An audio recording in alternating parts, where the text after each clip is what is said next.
Good morning मेरे भाई। तो आज है डे 187 मेरे ब्रह्मचर्य जीवन का। आज ना मैं बहुत ज़्यादा इंपॉर्टेंट बात आपसे करने वाला हूँ, तो हो सकता है वीडियो थोड़ी सी लंबी हो, पर यार ये वर्थ इट होगी। ऑलराइट, पता है प्रॉब्लम क्या है आजकल के यूथ की? वो ब्रह्मचर्य को सिर्फ सीमन रिटेंशन तक ही सोच रहा है, मतलब नो मैस्टरबेशन तक उसे लग रहा है अगर मैं वीर रक्षा कर रहा हूँ तो सिर्फ यही ब्रह्मचर्य है।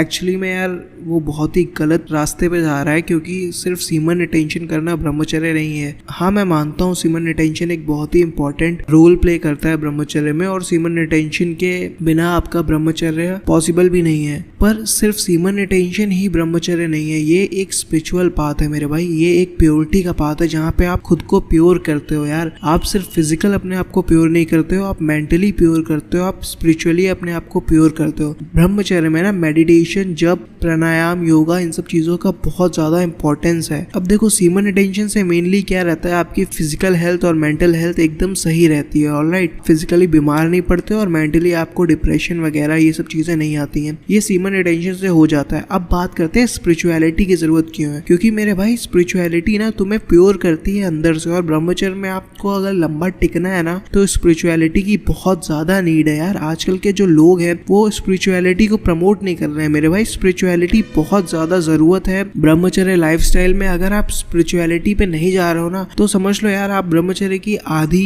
इन्फॉर्मेशन मिस कर दे रहे हो। क्योंकि जब स्टार्टिंग में मैंने वीडियोस काफी लोगों के देखे थे, लाइक मंथन हब और भी काफी चैनल्स थे, जिनसे मैंने एक चीज समझ में आई थी कि ब्रह्मचर्य में जो बहुत इंपॉर्टेंट चीज है वो है वीर रक्षा। पर जब मैंने पर्सनली रिसर्च करना चालू किया तब मुझे पता चला कि इसमें स्पिरिचुअलिटी का भी बहुत ज्यादा बड़ा हाथ है मेरे भाई। आपको भगवान को मानना बहुत ज्यादा जरूरी है इस ब्रह्मचर्य के पाथ में। अब देखो, कोई भी कितना बड़ा भी इन्फ्लुएंसर हो, कोई कितना बड़ा भी मोटिवेशनल स्पीकर हो, अगर आपसे वो कह रहा है कि मैस्टरबेशन नॉर्मल है, भाई मैस्टरबेशन बिल्कुल भी नॉर्मल नहीं है। मुझे समझ में नहीं आता है, मैस्टरबेशन एक बीमारी है यार, जो कि आपको अंदर अंदर खाती है। कोई कितना बड़ा भी इन्फ्लुएंसर अगर मेरे से आके बोलेगा कि मैस्टरबेशन नॉर्मल है तो मैं उसकी बात बिल्कुल भी मानने नहीं वाला हूँ, क्योंकि मुझे पर्सनल एक्सपीरियंस किया है यार कि कितने इसके साइड इफेक्ट्स हो रहे हैं मेरी लाइफ को लेके। मेंटल हेल्थ, फिजिकल हेल्थ, हर चीज में लॉस करता है, किसी भी चीज में आपको बेनिफिट प्रोवाइड नहीं करता है। आप बिल्कुल नहीं कह सकते कि मैस्टरबेशन के बाद मेरी जो हेल्थ है वो बहुत ज्यादा अच्छी हो गई है, मेंटल मैं बहुत कूल रिलैक्स फील कर रहा हूँ। ऐसा बिल्कुल नहीं होता यार। एक शेम की फीलिंग होती है, गिल्ट की फीलिंग होती है। आपको कहीं ना कहीं पता रहता है कि आप कुछ गलत कर रहे हो, आपकी आत्मा आपके अंदर से कहती है कि हाँ आज तुमने कुछ गलत किया है। तो मेरे भाई इस चीज को समझना बहुत ज्यादा जरूरी है। सीमन रिटेंशन ही सिर्फ ब्रह्मचर्य नहीं है, इसके आगे भी एक जर्नी होती है जिसे हम स्पिरिचुअल जर्नी कहते हैं। इस जर्नी में आपको जाना बहुत इंपॉर्टेंट है। अब देखो, इस जर्नी का पहला स्टेप क्या होता है स्पिरिचुअल पाथ का, किसी भी स्पिरिचुअल पाथ का जो पहला स्टेप होता है वो आपको अच्छे कर्मा करने रहते हैं, ठीक है ना। ये कर्मा, अब देखो मैं क्यों बता रहा हूँ, ये कर्मा बहुत ज्यादा इंपॉर्टेंट होते हैं। आप किसी भी आप चाहे कुरान ले लो, चाहे आप बाइबल ले लो, या हम लोग की जो बहुत इंपॉर्टेंट बुक है भगवत गीता, आप इसको ले लो। इन सब में आपने एक कॉमन चीज पढ़ी होगी, और आइंस्टाइन ने भी ये बात कही है कि every action is an equal and opposite reaction. आप कुछ भी काम करते हो उसका आपको असर जिंदगी में देखने को मिलता है। अगर आप कोई बुरा कर्मा कर रहे हो तो आपको बुरा इम्पैक्ट वो देगा लाइफ में। अगर आप सिर्फ सीमन रिटेंशन कर रहे हो और आप बुरा कर्मा कर रहे हो, आप किसी के संग अच्छा नहीं कर रहे हो, आप सामने वाले बंदे को देख रहे हो कि वो जरूरत में है और आप उसकी मदद नहीं कर रहे हो, तो भाई ये आपका एक बैड कर्मा में आ गया। ऑलराइट, और ये कर्मा आपको कभी भी अच्छी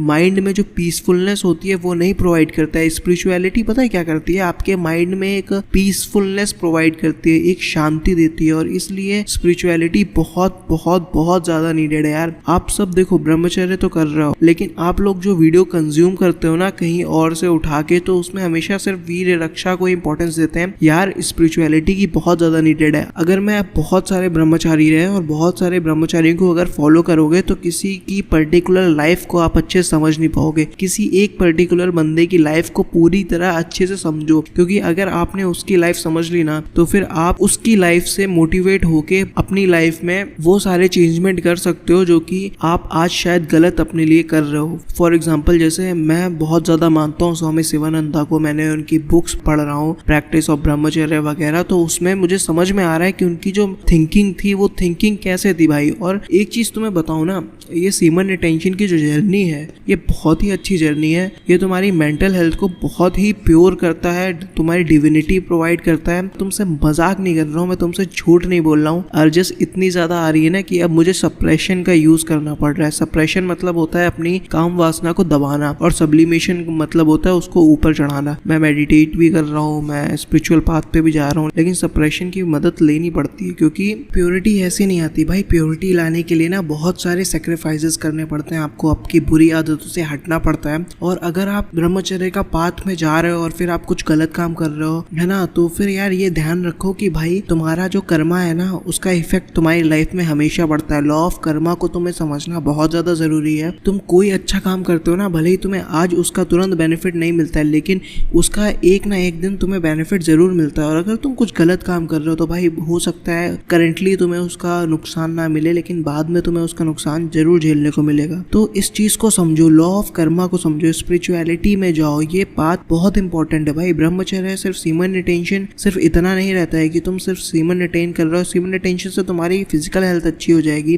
तुम्हें मेंटली कोई ब्रेकडाउन तुम्हें महसूस नहीं होगा, डिप्रेशन एंग्जाइटी वगैरह नहीं आएगी। लेकिन इससे आगे भी एक जर्नी है मेरे भाई, वो जर्नी है स्पिरिचुअल जर्नी। तो उस स्पिरिचुअल जर्नी को समझो, उसके पाथ पे चलो। गौतम बुद्ध की लाइफस्टाइल आप उठा के देखो, उन्होंने भी स्पिरिचुअल लाइफ को बहुत इंपॉर्टेंस दी है। फिर आप अगर स्वामी शिवानंदा की लाइफस्टाइल को उठाते हो, उन्होंने भी स्पिरिचुअलिटी को बहुत ज्यादा इंपॉर्टेंस दी है। आप कृष्ण को उठाते हो क्योंकि कृष्ण ने भी ब्रह्मचर्य फॉलो किया है, तो उनको उठाते हो तो उन्होंने भी स्पिरिचुअलिटी को बहुत ज्यादा इंपॉर्टेंस दी है। तो इस चीज को समझो, स्पिरिचुअलिटी को समझो, अपने लाइफ में स्पिरिचुअलिटी को अप्लाई करो। सिर्फ सीमन रिटेंशन इज नॉट ब्रह्मचर्य। ब्रह्मचर्य के लिए स्पिरिचुअलिटी का होना बहुत ज्यादा जरूरी है। Alright bro, I hope and I wish कि आपको ये बात समझ में आई होगी और आप अब से स्पिरिचुअलिटी को जरूर फॉलो करोगे।